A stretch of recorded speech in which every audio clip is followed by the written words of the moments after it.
Gav, that was my pick, Victor Wanyama. He signed for us in the summer of 2011, so it was just at the end of Neil Lennon's first season in charge, and he had just turned 20 years old when we signed him, but he already had a decent amount of football under him at Beerschot in Belgium. Obviously the first and only Kenyan to play for our club.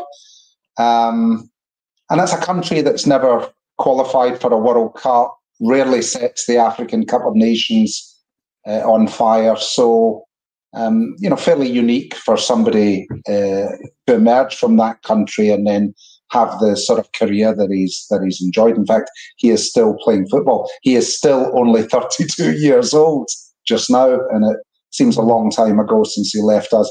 He cost us £900,000, and that was fantastic business because when we sold him almost 2 years later to Southampton, the reputed fee was £12.5 million. So that makes it one of the biggest windfall gains in Celtic's history. Right up there with the kind of money we made out of Virgil. Obviously, Tierney's, our biggest ever gain, but Ayer was also a pretty significant gain. So really good business by the board or by the recruitment team or whoever takes the credit for these matters when they do go well. And he was at the time it was a record outgoing fee for the SPL. And I wish we had more deals like that where, they're just sort of phenomenal successes. He played 91 games for us, scored 13 goals. I remember being at his debut against St Johnstone, a game we lost at Parkhead, and he did not play well. He was the centre half.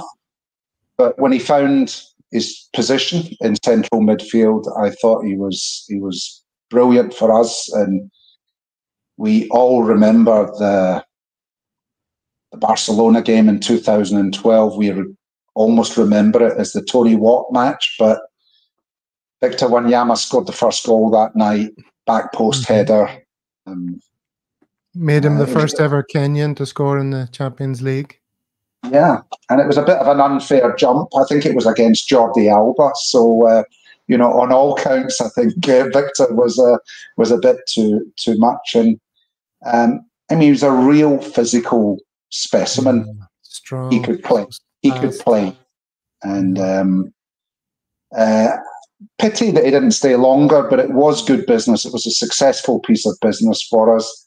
He had a good 3 seasons with Southampton. Then he was sold on to Tottenham, and he had a couple of good seasons there. He sat on the bench in a Champions League final against Liverpool. And he's now in his 4th year playing in Montreal in Major League Soccer. So he's still having a good career. He's still playing for Kenya internationally. And I think somebody that we would fondly remember.